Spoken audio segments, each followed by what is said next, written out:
Oh, hello. I was reading a portion of a book here. I don't know if you've ever heard of it or not. The Bible Fraud by Tony Bushby. Pretty good book. Brings up a few interesting points. But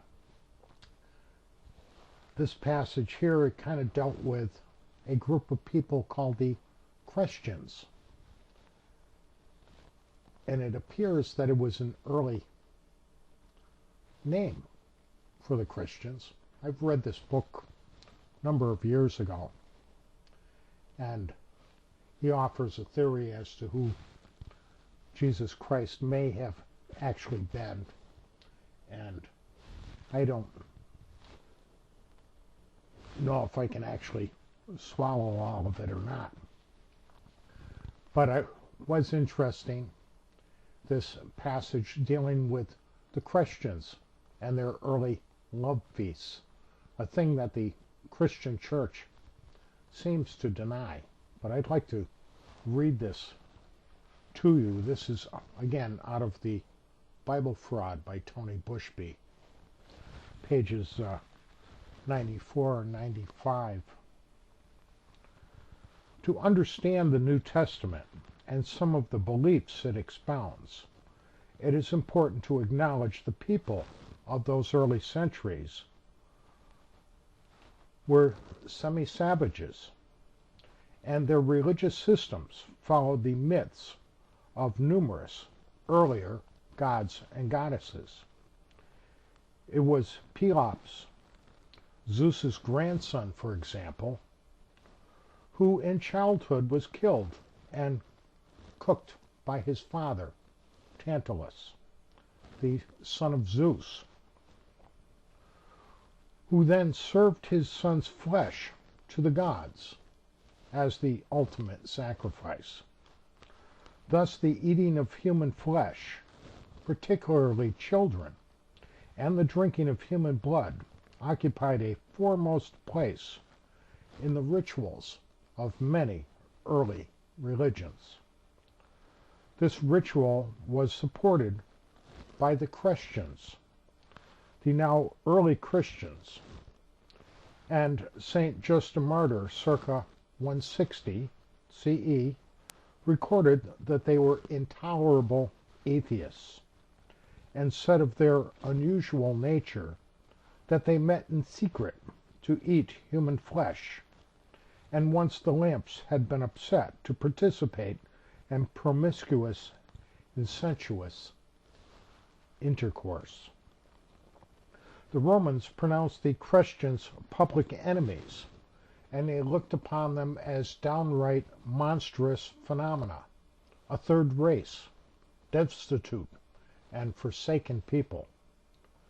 Emperor Marcus Aurelius, circa 180, said that the Christians were a strange and distinct class of people, given to new and wicked superstition, while the Emperor Theodosius, almost 200 years later, recorded that the mob that gave Christians their name hated them for their crimes, that their leader had been put to death under Pontius Pilate. But the deadly superstition spread throughout Judea and even Rome. Some confessed their faith and were arrested, and on their testimony, a multitude were convicted of arson, but also hatred of the human race. So this little quote here seems to be the origin of the passage we read that was supposed to have originated with Tacitus in Annals. A 2nd century Christian apologist, Minicus Felix, in a writing attributed to him called Octavius 9, confirmed the bizarre behavior of the Christians. The names of brother and sister hallow fornication as incest. Their foolish superstition makes a boast of crime. A condemned criminal is the object of their veneration. Finally, there is infant murder, cannibalism, and the banquet with incestuous intercourse. The cannibalism associated with this ritual intercourse was reported under the name of agape and translated to love feasts in the New Testament. This drunken cannibalistic orgy was for centuries the early Christian form of the Eucharist, the drinking of human blood and the eating of human flesh from a corpse. The 4th to the 7th century Christian saints and bishops had great personal problems with the love feasts. Jerome expressed disgust at the Khrestians for their participation. The Bishop of Hippo, St. Augustine, in 395, admitted embarrassment that his own mother Monica engaged in those macabre festive banquets. She attended meetings in cemeteries under the cover of darkness, where human flesh was eaten from the coffins of dead associates. The Bishop of Milan, Ambrose, unsuccessfully forbade such practices. They were still being condemned as late as the Tullian Council in 692, some 650 years after the death of Judas Christus. It was a widespread and ongoing animalistic custom, and many of the rabble adopted and accepted the Khrestian or Christian name solely to participate in the love feasts.